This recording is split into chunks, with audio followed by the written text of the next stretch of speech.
आज प्रधानमंत्री जी ने भी चीफ मिनिस्टर्स के साथ इस पर डिटेल्ड में चर्चा की है। आज होम सेक्रेटरी ने सभी स्टेट्स और यूटीज को लिखा है कि वे लॉकडाउन के मेजर्स का implementation strictly in letter and spirit करें। ऑनरेबल सुप्रीम कोर्ट ने भी अपने 31 मार्च 2020 के आदेश में इस बात को एम्फसाइज किया है। लॉकडाउन मेजर्स का वायलेशन डिजास्टर मैनेजमेंट एक्ट और इंडियन पीनल कोड के प्रावधानों के तहत दंडनीय अपराध है और इस कॉन्टेक्स्ट में होम सेक्रेटरी ने सभी स्टेट्स और यूटीज को लिखा है कि पब्लिक अथॉरिटीज और सिटीजन्स के बीच इन कानूनों के प्रावधानों को वाइडली सर्कुलेट करें जिससे कि हमारा लॉकडाउन इफेक्टिव हो। आपदा के समय सही जानकारी अति आवश्यक है। किसी प्रकार की रूमर मॉन्गरिंग या फेक न्यूज पैनिक क्रिएट कर सकती है। माननीय सर्वोच्च न्यायालय के दिशा निर्देश के अनुसार होम सेक्रेटरी ने सेक्रेटरी इंफॉर्मेशन एंड ब्रॉडकास्टिंग को रिक्वेस्ट किया था कि एक वेब पोर्टल क्रिएट किया जाए जिसमें लोग कोविड संबंधित फैक्चुअल पोजीशन को वेरीफाई कर सकें। कोई भी अनवेरीफाइड न्यूज़ है तो उसके बारे में भी अपने डाउट्स क्लियर कर सके। इंफॉर्मेशन एंड ब्रॉडकास्टिंग मिनिस्ट्री ने एक्सपेडिशियसली एक फैक्ट चेक यूनिट कॉन्स्टिट्यूट किया है जिसे एक डायरेक्टर जनरल हेड करेंगे। लोग इस यूनिट में ईमेल द्वारा और बाकी सोशल मीडिया के माध्यम से भी अपनी क्वेरीज भेज सकते हैं। इस की email ID I am sure all of you would be aware but it is pibfactcheck@gmail.com। Home secretary ने सभी चीफ सेक्रेटरीज को भी रिक्वेस्ट किया है कि वे एक ऐसा मैकेनिज्म स्टेट लेवल पे भी इस्टेब्लिश करें जिससे कि स्टेट से रिलेटेड जो लोगों के डाउट्स हैं या क्वेरीज है वो रिजॉल्व की जाए। आपको तबलीगी जमात वर्कर्स के बारे में भी थोड़ा सा अपडेट देना चाहूँगी। स्टेट्स और यूटीज के साथ मिलकर के होम मिनिस्ट्री ने एक मैसिव एफर्ट लॉन्च किया था और टीजे वर्कर्स और उनके प्राइमरी कॉन्टैक्ट्स करीब 9,000 ऐसे लोगों को आइडेंटिफाई किया गया है और क्वारंटाइन में प्लेस किया गया है। इन 9,000 लोगों में से करीब 1,306 लोग फॉरेनर्स हैं और बाकी इंडियंस हैं और इस पे संपूर्ण रूप से कार्यवाही चल रही है। जो लगभग टीजे मरकाज दिल्ली में करीब 2,000 टीजे वर्कर्स थे जिसमें करीब लगभग 250 फॉरेनर्स थे। उनमें से 1,804 टीजे वर्कर्स को क्वारंटाइन सेंटर्स में शिफ्ट कर दिया गया है और जो 334 लोग सिम्प्टोमेटिक पाए गए थे उनको हॉस्पिटलाइज कर दिया गया है। धन्यवाद। Health ministry spokesperson. आप सबकी दृष्टि में लाने के लिए कल से आज तक 328 नए केसेस आए हैं और 29 स्टेट में कुल मिलाकर टोटल 1965 कंफर्म केसेस पाए गए हैं। उसमें अगर हम देखें तो टोटल 50 डेथ्स भी रिपोर्ट हुई हैं जिसमें कि कल से आज तक में 12 नई डेथ्स रिपोर्ट हुई हैं। पॉजिटिव न्यूज़ ये है कि अब तक 151 पीपल 151 लोग रिकवर भी हो चुके हैं। जैसे कि मेरे कुलीग ने आपको बताया, कल कैबिनेट सेक्रेटरी साहब ने सभी राज्यों के चीफ सेक्रेटरीज और डीजीपीज के साथ एक वीडियो कॉन्फ्रेंस के थ्रू तबलीगी जमात पार्टिसिपेंट्स की कंप्लीट इंटेंसिव कॉन्टैक्ट ट्रेसिंग और साथ ही वार फुट मेजर्स में कंटेनमेंट प्रोसेस के लिए कार्य करने के लिए उनसे सबसे कहा था। इस क्लस्टर से जुड़े हुए मामलों से का हमें पता लगा था तेलंगाना के थ्रू और उसके बाद जब यहाँ के लोग डिफरेंट स्टेट्स में गए जैसे कि अंडमान निकोबार, दिल्ली, जम्मू कश्मीर, तमिलनाडु, आंध्र प्रदेश, पुडुचेरी, राजस्थान, असम और उत्तर प्रदेश, तो वहाँ से जब केसेस की और डिटेल आई तो उसके तहत हम लोगों ने इंटेंसिव कॉन्टैक्ट ट्रेसिंग सैंपलिंग का प्रोसेस शुरू किया। अब तक इन राज्यों से करीब 400 पॉजिटिव केसेस आइडेंटिफाई हो चुके हैं जिनकी की एपिडेमियोलॉजिकल लिंकेज इस क्लस्टर से पाई जा चुकी है और इसके साथ ही एडिशनल टेस्टिंग भी चल रही है जिससे हमें लगता है कि शायद और कुछ पॉजिटिव केसेस इस क्लस्टर से लिंक पाए जा सकते हैं। अब तक की इंफॉर्मेशन के अनुसार तमिलनाडु से 173 लोग, राजस्थान से 11, अंडमान निकोबार से 9, दिल्ली से 47, पुडुचेरी से 2, जम्मू कश्मीर से 22, तेलंगाना से 33, आंध्र प्रदेश से 67 और असम से 16 ऐसे पॉजिटिव कंफर्म केसेस पाए गए हैं। जैसे मैंने आपको बताया है, ये नंबर और बढ़ता जा रहा है जैसे जैसे केसेस सैंपलिंग की रिपोर्ट आ रही है। सुप्रीम कोर्ट के आदेश अनुसार, जैसे मेरे कुलीग ने बताया है, ऑलरेडी सेक्रेटरी होम साहब फेक न्यूज़ के बारे में स्टेट्स को लिख चुके हैं। उसी के तहत सुप्रीम कोर्ट के उन्हीं आदेश अनुसार टेक्निकल डिटेल्स, ताकि सही सूचना लोगों को मिल सके, उससे संबंधित हम लोगों ने भी एक जॉइंट सेक्रेटरी और एम्स के डॉक्टर से मिलते हुए एक ग्रुप बनाया है, एक ईमेल आईडी क्रिएट की है जिसका एड्रेस है technicalquery.covid19@gov.in, जिस पर कि लोग अपने टेक्निकल डाउट जो हैं उसके बारे में गाइडेंस ले सकते हैं। और उसके तहत ही सुबह की इंफॉर्मेशन के हिसाब से करीब 900 लोगों ने उसमें ईमेल्स भी लिखी है, जिसका अब हम एनालाइज करके उनको सही गाइडेंस प्रोवाइड कर रहे हैं। इसके साथ ही एक और गाइडलाइन पर्टिकुलरली, जैसे कि आप सबको अवगत है कि किडनी केसेस के रिलेटेड एक कोमॉर्बिड कंडीशन देखी गई है, तो किडनी केसेस में जो लोग डायलिसिस कर रहे हैं उनको क्या प्रिकॉशंस लेनी है, उनको क्या गाइडेंस फॉलो करनी है, उससे संबंधित गाइडलाइंस भी हम लोगों ने बनाते हुए अपनी वेबसाइट पर उन पेशेंट्स की गाइडेंस के लिए जारी कर दी है। इसके साथ ही जैसे कि सुप्रीम कोर्ट के भी आदेश थे कि जितने भी हमारे रिलीफ कैंप हैं जहां पर कि हमारे माइग्रेंट वर्कर्स जो है हाउस्ड हैं, उनको proper psychological psycho social support मिले, उसके तहत आदेश जारी करने के साथ साथ घर में रहने वाले जो हमारे एल्डरली हैं और इसके साथ ही जो हमारे बच्चे हैं, उनको भी एंग्जाइटी और स्ट्रेस से निपटने के लिए क्या पब्लिक मेजर्स उन्हें लेने चाहिए, उसकी भी गाइडलाइंस हमने इशू की हैं। इसके साथ ही जब हम ये सब लॉकडाउन से रिलेटेड एक्सरसाइज कर रहे हैं, तो उसके अंतर्गत इसेंशियल कमोडिटीज की सप्लाई के तहत फूड कॉरपोरेशन ऑफ इंडिया ने 24 मार्च से लेकर अब तक 352 रेक्स, जिसमें कि 9.86 lakh metric tonne of food grain rice और वीट को ट्रांसपोर्ट किया है देश व्याप्त तक। और इसके साथ ही फूड कॉरपोरेशन ऑफ इंडिया ने नेशनल फूड सिक्योरिटी एक्ट के तहत 5 किलो प्रति मंथ प्रति बेनिफिशियरी जो हमें राशन देना होता है, उसके लिए फूड कॉरपोरेशन पूरी तरह से प्रिपेयर्ड है। इसके साथ ही आने वाले 3 महीनों के लिए, जैसे कि माननीय प्रधानमंत्री जी ने अनाउंस किया था कि प्राइम मिनिस्टर गरीब कल्याण अन्न योजना के तहत 81.35 करोड़ लोगों के लिए भी 5 केजी पर मंथ पर बेनिफिशियरी की अतिरिक्त मांग को पूरी करने के लिए फूड कॉरपोरेशन पूरी तरह से तैयार है। माननीय प्रधानमंत्री जी ने आज देश के सभी मुख्यमंत्रियों के साथ एक वीडियो कॉन्फ्रेंस के जरिए बातचीत की। उन्होंने राज्यों को कोविड-19 की रोकथाम के लिए कुछ सुझाव भी दिए। उन्होंने राज्यों को जिलों के स्तर पर क्राइसिस मैनेजमेंट के प्रोसेस के रूप में कार्य करने को कहा। उन्होंने राज्यों से कहा कि अब हमारा फोकस टेस्टिंग, आइसोलेशन और क्वारंटाइन फैसिलिटीज पर रहे। राज्यों से उन्होंने हेल्थ केयर ह्यूमन रिसोर्स को अपग्रेड करने के लिए फ्रंटलाइन वर्कर की ऑनलाइन ट्रेनिंग और इसके साथ ही रिटायर्ड जो हमारे हेल्थ वर्कर्स हैं, चाहे वो गवर्नमेंट सेक्टर से हों चाहे वो प्राइवेट सेक्टर से हों, और हमारे जो पब्लिक स्पिरिटेड लोग होते हैं, जो हमारे कम्युनिटी बेस्ड ऑर्गेनाइजेशंस हैं, एनजीओज हैं, हमारे एनएसएस के वॉलंटियर्स हैं, एनसीसी के जो वॉलंटियर्स हैं, उनको भी इन्वॉल्व करके हर तरीके से एक फोर्स बनाई जाए फील्ड स्थाई पर, उसके लिए भी उन्होंने स्टेट से अनुरोध किया है।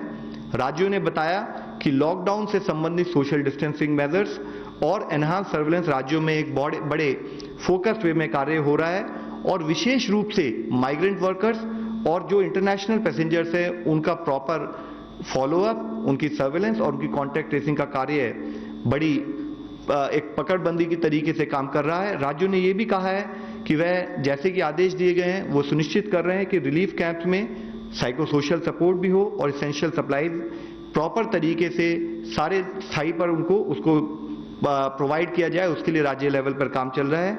राज्यों से इसके साथ ही dedicated covid hospitals, ICU beds, quarantine facilities, ventilators और पर्सनल प्रोटेक्शन इक्विपमेंट के विषय पे भी डिटेल चर्चा आज हुई है।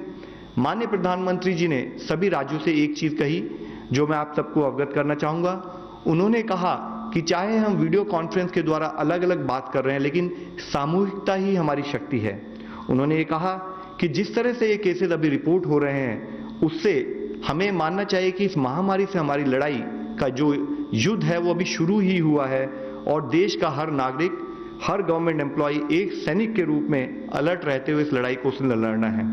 मानव जाति के इतिहास में आज तक ऐसा पूरा वर्ल्ड वाइड ऐसा संकट कभी देखा नहीं गया है, और इस लड़ाई में हमें सभी का सपोर्ट आना चाहिए।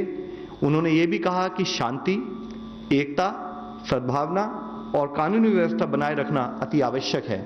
इसके साथ ही उन्होंने कहा कि आज जरूरत है कि सभी विचारधारा, सभी आस्था के संबंधित लोग एक साथ जुटकर, मिलजुल कर इस लड़ाई को लड़ें। सभी धर्मों के जो लोग हैं वो मिलकर बैठें और अपने अनुयायियों को इस लड़ाई से बचने के लिए, इस लड़ाई से जीतने के लिए सोशल डिस्टेंसिंग से संबंधित नियमों का पालन करने को कहें। उन्होंने कहा कि हमारी प्राथमिकता है कि चेन ऑफ ट्रांसमिशन टूटे और साथ ही जो ये 21 दिन का जो आइसोलेशन की जो हमारी तपस्या है, हम कोई भी ऐसा कार्य ना करें कि जिससे हमें इस तपस्या का फल ना मिले। हमें कलेक्टिवली इस लड़ाई से यशस्वी होकर बाहर निकलना है। And in the end I would like to just reiterate and request कि let us collectively take this battle and deliver on the vision of honourable prime minister and our collective mission to win this war. Thank you. धन्यवाद। सबसे पहले online question. Mumbai Dharavi, we will provide you the figures later. Please just let's read the question. Mumbai Dharavi slum में एक corona positive व्यक्ति की मौत हुई है। उसके बाद एरिया को सील किया गया है, जिनमें 300 फ्लैट्स एंड 90 शॉप्स हैं। क्या उन सब की जांच होगी? सैंपल लेने का काम कब शुरू होगा? क्या ये कम्युनिटी ट्रांसफॉर्म है? देखिए, जैसे आप सबको भी अवगत होगा कि मुंबई के धारावी बेल्ट में एक पॉजिटिव केस पाया गया है, जो which also there is also reported death also. वहाँ पर 300 फ्लैट्स हैं, 90 शॉप्स हैं आसपास। उस बिल्डिंग को सील किया जा चुका है। उस पर्टिकुलर जो कॉलोनी है उसमें फैमिली मेंबर और जो बिल्डिंग के जितने रेजिडेंट हैं उनका सैंपल कलेक्शन चल रहा है और प्रोटोकॉल के हिसाब से कॉन्टैक्ट ट्रेसिंग का काम भी शुरू हो गया है। स्टेट गवर्नमेंट की तरफ से 4000 हेल्थ वर्कर्स ट्रेसिंग और टेस्टिंग से रिलेटेड कार्यों में भी जुड़े हुए हैं और जो हमारा प्रोटोकॉल है उसके हिसाब से उस पर्टिकुलर केस में भी एक्शन लिया जा रहा है। नीरज, न्यूज़ 18।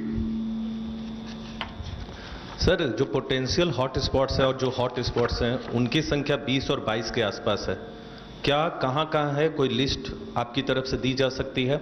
और दूसरा सवाल मैम से है, जो तबलीगी जमात के लोग हैं उनमें से जो फॉरेनर्स हैं उनमें कितने लोग ऐसे पाए गए हैं जिन्होंने वीज़ा नियमों का उल्लंघन किया? जैसे हॉटस्पॉट्स के बारे में सर मैंने आपको इससे पहले भी बताया है कि हॉटस्पॉट्स, हमारी अंडरस्टैंडिंग ये है कि जहाँ पर भी कोई केस पाया जाता है वो हमारे लिए, वो एरिया हमारे लिए हॉटस्पॉट बन जाता है और उस पर हम कंटेनमेंट मेजर्स अपने प्रोटोकॉल के हिसाब से लेते हैं। और उसी के साथ ही अगर उस पर्टिकुलर एरिया में नॉट ओनली सिंगल केस, अगर उससे रिलेटेड और कलेक्टिव केसेस पाए जाते हैं तो टू दैट एक्सटेंट हमारा इंटरवेंशन उस एरिया में बढ़ जाता है। इस कंटेक्स्ट में मैं आपसे ये कहना चाहूँगा कि जैसे आपको कोई बता रहे हैं कि 20 हॉटस्पॉट्स हैं या 40 हॉटस्पॉट्स हैं, ये फिगर इतनी वाइडली वेरिंग है कि जिस तरीके से अगर हमारे केसेस किसी एरिया में बढ़ते जा रहे हैं उसी तरीके से हम लोगों का intensive action as well as number of hotspots change हो जाते हैं। So just let me explain. See basically जैसे आप सबको मालूम है कि हम कहते हैं कि कोई भी जर्म्स, जब भी हम कभी सब्जी भी लेने जाएं, कभी मार्केट जाएं, तो किसी भी सरफेस पर कोई भी जर्म हो तो उससे रिलेटेड हमें सबसे पहले कार्य क्या करना चाहिए कि जो भी सब्जी हम लाएं उसको ढंग से धोएं, अच्छे ढंग से धोते हुए उसको बॉईल करके उसको तरीके से खाएं। तो this is as far as management in terms of हमें उस सब्जी को कैसे इस्तेमाल करना है, ढंग से धोना है, ढंग से सफाई करनी है और प्रॉपर बॉईल करके इस्तेमाल करना है। इसके साथ ही कि अगर उसके ऊपर कोई जर्म्स हैं तो नॉट ओनली कोविड-19, इससे रिलेटेड कोई भी इन्फेक्शियस डिजीज हो तो हम हमेशा आपको एडवाइस देते हैं कि आप प्रॉपर हैंड हाइजीन रखें, अपने हाथों को ढंग से साफ करें और उसके बाद ही उसको इस्तेमाल करें किसी भी चीज़ को। Another question, Anish, you and I. Hello sir, जिस तरह से पिछले 4-5 दिन में केसेस बढ़े हैं तो उसमें आप अपने टेस्टिंग प्रोटोकॉल में कुछ चेंजेस ला रहे हैं? और दूसरा क्वेश्चन है सर, जो फ्रंटलाइन हेल्थ वर्कर्स पे जो अटैक हो रहे हैं तो उसके लिए क्या कर रहे हैं? ये है कि कितने डॉक्टर्स ये इन्फेक्टेड हैं, इसका कोई डेटा मिल जाए? सर, कल तक के डिटेल्स के अनुसार जो मेडिकल प्रोफेशन से रिलेटेड में कुछ केसेस आए हैं जिसमें कि डॉक्टर्स और उनसे एसोसिएटेड लोगों को इन्फेक्शन पाया गया है। उसमें मेजॉरिटी ऑफ द केसेस, जैसे मैंने आपको पहले भी बताया है, उसमें मेजॉरिटी ऑफ द केसेस उस तरीके से हैं कि जिसमें एक डॉक्टर इन्फेक्टेड थे जो मेडिकल ड्यूटी पर ना होते हुए भी उन्होंने अपने रिलेटेड लोगों को इन्फेक्ट किया है। लेकिन इसके साथ ही, जैसे इससे पहले आपने पूछा था, कुछ केसेस ऐसे भी आए हैं जो कि अगर उन्होंने ड्यूटी पे होते भी बहुत लिमिटेड केसेस हैं जो उन्होंने इन्फेक्ट किया है। इसी से लिंक्ड इशू है जब हमेशा कहते हैं कि हम स्टेट्स के साथ भी ट्रेनिंग करते हैं, एम्स के थ्रू भी ट्रेनिंग कराते हैं कि आप हमेशा हॉस्पिटल रिलेटेड इन्फेक्शन पर ध्यान दें, रिक्वायर्ड प्रिकॉशन लें। इससे आपने एक बड़ा इंपॉर्टेंट क्वेश्चन पूछा है, मैं आप सबकी नॉलेज में फिर से लाना चाहूँगा कि जब हमने जनता कर्फ्यू इम्प्लीमेंट किया था तब हमने बड़े स्पेसिफिकली एक रिक्वेस्ट की थी और जिसको पूरे देश ने स्वीकारा था, वह यह थी कि जो आज हमारे लिए सेवा कर रहा है, हर तरह के इन्फेक्शन के खतरे को उठाकर काम कर रहा है, हर सिचुएशन में हमारे लिए खड़ा है जब चारों तरफ भय का माहौल फैल सकता है, वह डॉक्टर और वो हेल्थ कर्मी, उनको हमें अपनी जिसे कहते हैं कि कृतज्ञता दिखानी है और जिसके तहत हमने उन लोगों को अपना धन्यवाद भी दिया था। अगर उसके अगेंस्ट, उस प्रिंसिपल के अगेंस्ट देश में कहीं पर भी कोई एक्शन होता है, कहीं पर भी कोई किसी भी जो हेल्थ कर्मी उसके साथ दुर्बर्ताव होता है, तो यह बहुत ही सोचनीय विषय है। हमें सबसे रिक्वेस्ट करनी है कि कोई भी ऐसा कार्य न करें। हमें अपने मेडिकल प्रोफेशनल्स की हेल्प चाहिए, वो हमारे लिए फ्रंट में रहकर ये लड़ाई लड़ रहे हैं और हमें उनके सपोर्ट से ही आगे बढ़ना है। धन्यवाद friends, thank you very much. I think it was due to. मैं अशोक हूँ एएनआई से। एक खबर ये आ रही है कि सर हिंदू राव से कुछ 4 ऐसे डॉक्टर हैं जिन्होंने अपनी रिजिग्नेशन दी है क्योंकि lack of PPEs and mask के चक्कर में। सर जैसे कि आपको अवगत होगा, पीपीज के विषय में काफ़ी प्रॉब्लम शुरू में थी। गवर्नमेंट ऑफ इंडिया में जनवरी ऑनवर्ड्स हम इस पर लगे हैं और उसके तहत ही काफ़ी कुछ इस समस्या को सुलझाया भी जा चुका है। मैं आप लोगों की दृष्टि में लाना चाहूँगा कि जैसे अगर हम पीपीज के बारे में बात करें, हमने करीब 1.5 करोड़ पीपीज के लिए, उससे ज़्यादा उसके लिए हमने ऑर्डर्स भी प्लेस किए हैं और अब पीपीज सप्लाई होना भी शुरू हो चुका है। और अगर हम देखें तो जिस तरह से हमें सप्लाई शेड्यूल मिला है, आने वाले कुछ समय में ये प्रॉब्लम हम काफ़ी हद तक सॉल्व कर पाएंगे। इसके तहत ही जो पीपीज हमें अब तक सप्लाई हुए थे, उन पीपीज को हमने जिस स्टेट में जितने केसेस आए हैं उनके हिसाब से अनुभाग करते हुए उनको स्टेट में सप्लाई भी कर दिया है। इसी तरीके से N95 की, जबकि पीपी की समस्या थोड़ी ज़्यादा तीव्र है, लेकिन N95 की समस्या के लिए हमने अभी तक डोमेस्टिक मैन्युफैक्चरर्स भी आइडेंटिफाई कर लिए हैं। साथ में करीब 1 करोड़ प्लस हमने N95 मास्क के ऑर्डर भी प्लेस किए हैं। कुछ हद तक हमारी सप्लाई शुरू हो गई है। बाकी N95 मास्क के लिए सप्लायर्स ने हमें डिटेल्ड शेड्यूल भी दे दिया है और उसके तहत जो हमारे पास N95 अभी तक स्टेट लेवल, कंट्री लेवल पर अवेलेबल थे, उनको हमने केसेस के हिसाब से हर स्टेट को डिस्ट्रीब्यूट भी कर दिया है। Last question mister Shekhar Gupta, please.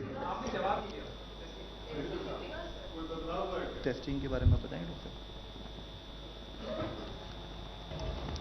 Testing protocol अभी जो है उसमें अभी तक बदलाव नहीं हुआ है, लेकिन जो नए टेस्ट आ रहे हैं उसकी वजह से जो टेस्टिंग प्रोटोकॉल बदल सकता है उसके ऊपर चर्चा इस वक्त मैं आधे मीटिंग में से आया हूं, तो उसके ऊपर चर्चा चल रही है, वो कल सवेरे तक लग जाएगा।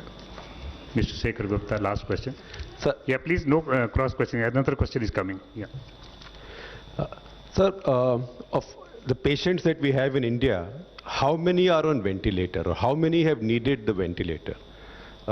And second, is there a basic difference in the way this infection is spreading in India compared to other countries where this has taken place? Sir, we have not seen any major change in terms of how the infection is spread in India vis-a-vis other parts of the world. It is an infectious disease, it has followed similar pattern. With respect to ventilators, again, world norms as well as what is happening in India, we realize that approximately around 80% people will have very less symptoms, 20% people may have severe or critical symptoms, and within those severe cases also 5% may require ventilator support.